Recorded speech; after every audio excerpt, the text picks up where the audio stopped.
미래에서 온 나, 어몽도는 곧 단종이 수양대군에 의해 유배지로 보내질 것을 알고 있기에 군사들이 모두 잠에 빠진 야심한 시각 궁에서 빠져나와 조용히 단종을 데리고 아무도 찾기 어려운 무인도로 데려갈 계획을 세운다. 궁궐의 감시는 심했지만 아직 단종을 향한 충심을 가진 자들의 도움으로 무사히 궁을 빠져나오게 된다.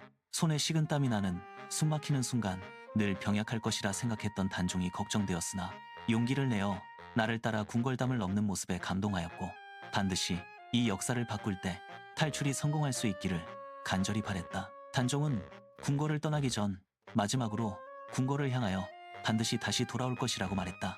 그는 눈물을 흘렸지만 그가 잘못된 역사를 바로잡을 수 있을 것이라 확신하였고 나는 이 임무에 더욱 큰 사명감을 느꼈다. 단종이 담은 넘을 수 있도록 내 어깨로 올려준 후 그가 나를 잡아 나를 담장 위로 올라가도록 도왔다. 나를 잡은 단종의 손은 작아 보였지만 힘있게 잡는 모습에서 평소 사냥으로 단련된 건 괜한 근육을 가진 힘이 센 소년임을 알 수 있었다. 단종은 어디로 가는지 내게 물었다. 나는 단종에게 우리는 궁궐을 떠나 아무도 닿지 않는 곳으로 가서 수년쯤 세상이 잠잠해질 때까지 숨어 살 것이라고 말했다.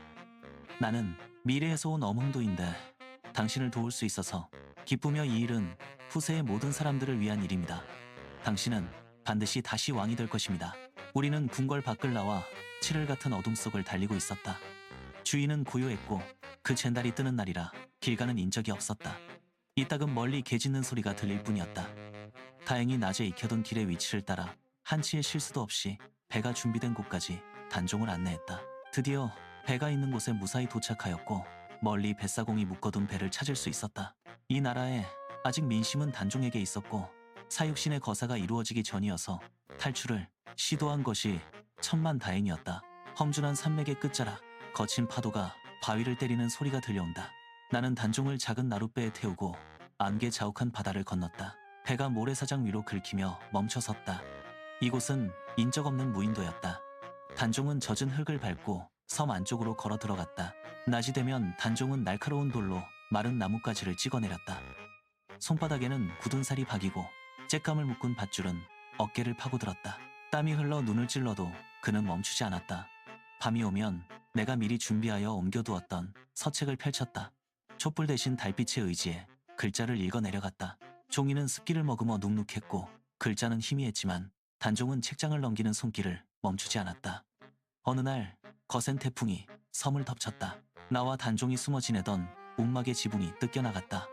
단종은 무너진 석가래를 온몸으로 받치며 함께 흙을 파내어 기둥을 다시 세웠다. 비바람이 잦아든 뒤 그는 젖은 책을 바위 위에 펴말렸다.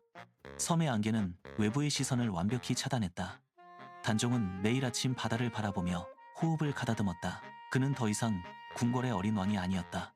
10년이라는 시간 동안 단종은 섬의 거친 환경을 견뎌내며 왕으로서의 무게를 스스로의 뼈와 살에 새겨 넣었다.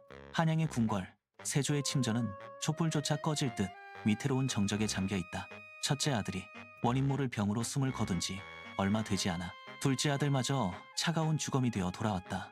세조는 텅 빈 아들의 방을 손으로 더듬으며 바닥에 주저앉았다. 그의 손끝이 떨렸다. 옷깃을 풀어헤치자 가슴과 팔을 뒤덮은 붉은 반점이 흉측하게 번져 있었다. 살갗은 불에 댄 듯 화끈거렸고 그는 손톱으로 피부를 긁어내며 고통을 참아냈다. 밤이 깊어지면 매일 악몽이 시작되었다. 세조는 잠결에 비명을 지르며 몸을 뒤척였다. 어둠 속에서 선대왕들과 억울하게 죽은 원원들이 나타나 세조를 꾸짖고 두려움에 떨게 만들었다. 차가운 칼날을 그의 목덜미에 겨누었다. 새소리가 귓가를 맴돌고 칼날이 벽을 긁는 소리가 침전 안을 가득 채웠다. 세조는 땀에 젖은 채 벌떡 일어나 촛불을 켰지만 방 안에는 아무도 없었다. 다만 자신의 몸에서 풍기는 비릿한 피냄새와 붉게 부어오른 반점만이 그가 저지른 업보를 증명하고 있었다. 그는 옥좌에 앉아 숨을 몰아쉬었으나 옥좌의 차가운 금속 감촉조차 그를 안심시키지 못했다. 사방에서 들려오는 환청과 좁혀오는 죽음의 그림자 속에서 세조는 자신의 권력이 무너져 내리는 소리를 듣고 있었다. 그는 떨리는 손으로 자신의 얼굴을 감싸 쥐었다. 세조는 떨리는 손으로 무당의 소매를 낚아챘다. 무당은 촛불을 등지고 서서 쇳소리 섞인 목소리로 입을 열었다. 선대왕들과 억울하게 죽은 자들의 저주가 내려 한시라도 빨리 단종을 찾아 왕위를 돌려주지 않으면 세조 본인뿐 아니라 조선 왕족의 씨가 모두 말릴 것이며 조선은 곧 멸망할 것이라는 예언이 심전을 울렸다. 세조는 그 자리에 얼어붙었다. 그는 비명을 지르며 무당을 밖으로 밀쳐냈다. 밖으로 나온 세조는 흙바닥에 무릎을 꿇고 헛구역질을 했다. 입가에 묻은 피를 손등으로 거칠게 닦아냈다. 그는 금평대군을 불러들였다. 세조는 붓을 쥔 손을 덜덜 떨며 종이 위에 단종을 찾는다는 글귀를 적어 내려갔다. 먹물이 번져 종이가 검게 물들었다. 세조는 금평대군의 멱살을 잡고 당장 전국 방방곡곡에 이방을 붙이라고 소리쳤다. 금평대군은 서둘러 궁궐을 나섰다. 한양의 성문마다 낡은 종이가 붙었다. 바람이 불자 방이 펄럭이며 소리를 냈다. 백성들이 모여들어 그 내용을 읽었다. 세조는 옥좌를 움켜쥐고 벽에 머리를 기댔다. 이제 조선의 운명은 단종이라는 이름에 묶여 벼랑 끝에 서 있었다. 나는 저작거리 벽에 붙은 낡은 종이 앞에 멈춰섰다.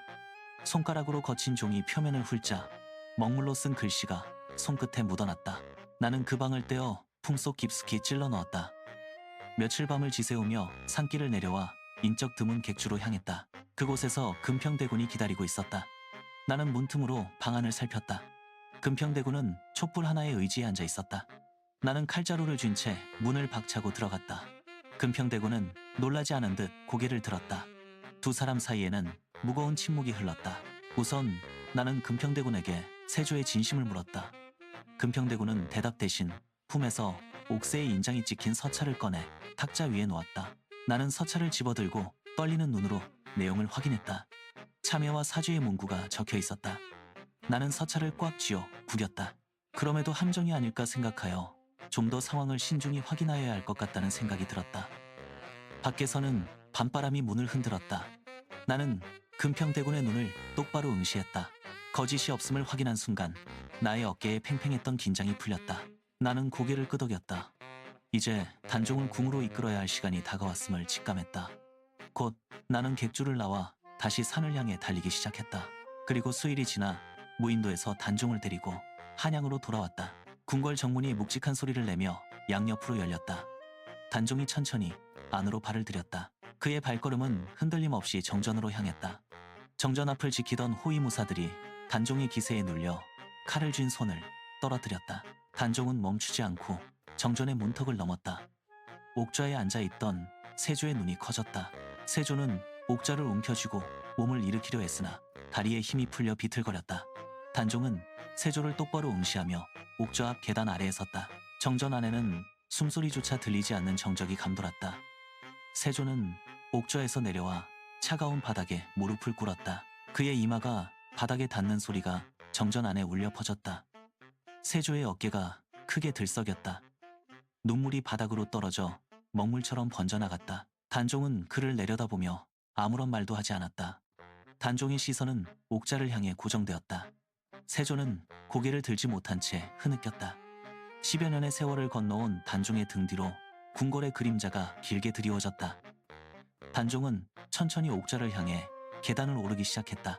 단종은 계단 끝에 멈춰섰다. 그는 망설임 없이 옥좌에 앉았다. 옥좌의 차가운 나무 감촉이 그의 등과 맞닿았다. 정전 안의 모든 신료가 일제히 고개를 숙였다. 단종은 옥좌의 팔걸이를 꽉 쥐었다. 10년 전 빼앗겼던 권위가 그의 몸을 통해 다시 정전 전체로 퍼져나갔다. 바닥에 엎드려 있던 세조는 천천히 몸을 일으켰다. 그의 눈가는 붉게 충혈되어 있었다. 세조는 옥좌를 향해 마지막으로 깊은 절을 올렸다. 그는 아무 말 없이 정전의 문을 향해 걸어나갔다. 문 밖으로 나가는 그의 뒷모습은 굽어 있었다. 세조는 궁궐을 벗어나 인적 없는 산길을 따라 걷기 시작했다. 그는 며칠을 걸어 깊은 산속의 낡은 절에 도착했다. 세조는 절의 문을 밀고 들어가 텅 빈 법당 바닥에 주저앉았다. 그는 자신의 손을 내려다보았다. 왕의 자리를 탐하며 피를 묻혔던 손이었다. 세조는 법당의 차가운 바닥에 이마를 대고 엎드렸다. 정전 안의 단종은 옥좌에 앉아 정면을 응시했다.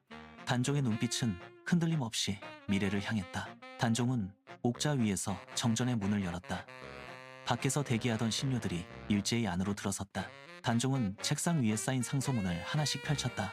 그는 붓을 들어 잘못된 법령을 지우고 새로운 지침을 적어 내려갔다. 단종은 사육신의 거사가 있기 전 사라졌기에 그들은 옥고를 치루었고 목숨을 건졌으며 다행히 귀양으로 유배되어 있었다. 단종은 먼저 그들을 궁으로 차례로 불러들였다. 성삼문, 박팽년, 하위지, 이계, 유흥부, 유성원, 그들에게 큰 관직을 내려주고 이후 오래도록 조정의 일을 살피게 했다. 조정의 기강을 바로잡기 위해 단종은 부패한 관리들을 엄중히 문책했다. 그는 무인도에서 땔감을 구하며 익혔던 인내심으로 조정의 뿌리 깊은 병폐를 하나씩 도려냈다.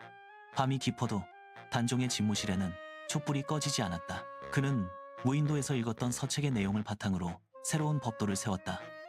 단종은 또한 무예를 잊지 않았다. 매일 새벽 궁궐들에서 활을 쏘며 몸을 단련했다.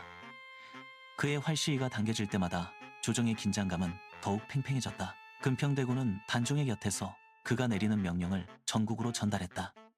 단종은 국정의 중심에서 흔들림 없이 조선을 이끌어 나갔다. 조선의 하늘 아래 새로운 기운이 감돌았다.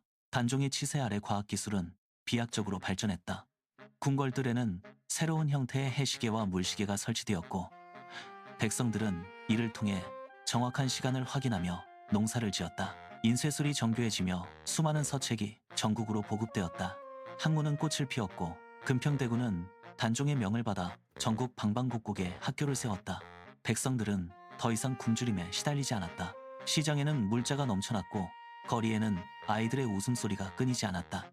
단종은 정기적으로 민가를 찾아 백성들의 삶을 직접 살폈다. 그는 낡은 집신을 신고 흙길을 걸으며 백성들의 고충을 들었다. 10년의 무인도 생활은 그에게 백성의 무게를 가르쳤다. 조선은 다시 한번 문화의 황금기를 맞이했다. 역사가들은 단종의 통치를 기록하기 시작했다. 그들은 단종을 피로 물들었던 역사를 정의와 덕으로 다시 써내려간 성군으로 칭송했다. 궁궐의 정전에는 평화로운 바람이 불어왔다. 단종은 옥좌에 앉아 창밖을 내다보았다. 10년 전 어둠 속에서 궁궐 담장을 넘던 그 소녀는 이제 없었다. 그 자리에는 단단한 결단력과 백성을 향한 자애로움을 갖춘 왕이 있었다. 조선의 역사는 그가 다져놓은 정의로운 깃틀 위에서 새로운 페이지를 넘기고 있었다. 빗소리가 누분 궁궐 위로 밝은 달이 떠올랐다. 단종의 치세는 그렇게 조선 역사상 가장 찬란한 기록으로 남았다.